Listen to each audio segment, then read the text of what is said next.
corruption case of former Speaker Nosiviwe Mapisa-Nqakula to head to the High Court for trial.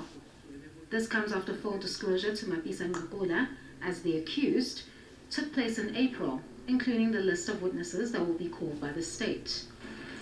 In November 1998, the ANC promoted Yengeni to succeed Max Sisulu as the chief whip of the majority party in the National Assembly. He resigned from that office on 4 October 2001, the day after he was arrested and charged with corruption.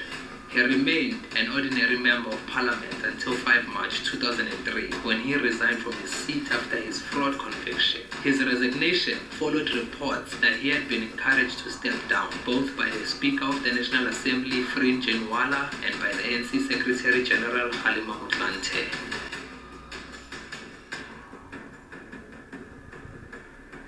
Yengeni was arrested in October 2001 and released on bail of 10,000 rands during an investigation by the National Director of Public Prosecution, Bulelani Ngcuka, into allegations of misuse of power by Yengeni and Jacob Zuma. Celebi performed certain benefits to Agliati, for example, showing him top secret classified documents.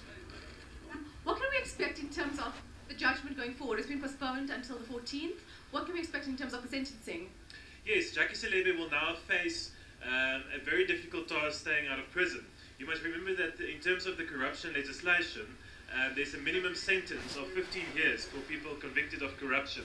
The ANC chairperson, that's John Block, has been found guilty of fraud and corruption by the Kimberley High Court. Block, together with the party's deputy secretary, that's Alvin Portas, and director of Trifecta, Christo Scholz, were facing charges worth millions of rands. Scholz was earlier today also found guilty. Well, delivering her judgment, Judge Patsuana labelled Scholz as an unreliable, evasive and an unhelpful witness. ANC ranked 16th the most corrupt organization out of 7,000 worldwide. Do you believe that? Before I carry on, hello and welcome again to Sifiso Twala Media. Yes, this is what I saw from IOL. Who is IOL? I'll quickly give you a summary of IOL. IOL is an independent online.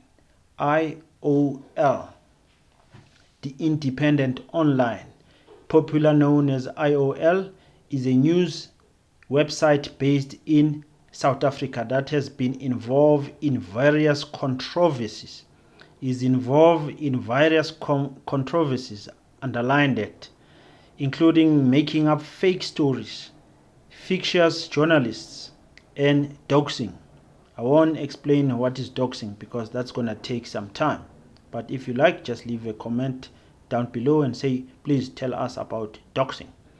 IOL is controlled by majority shareholder Segunjalo Investment and its chairman Iqbal Seif. Iqbal Seif, I don't know if you know him. He is a businessman, obviously, because he's the chairman of the investment company and he is fighting ANC. So I'm not saying he's the one who's responsible for this news. According to this newspaper or this media company, it says corruption indexes around the world aim to measure the most corrupt businesses, non-profit organizations, and even political parties.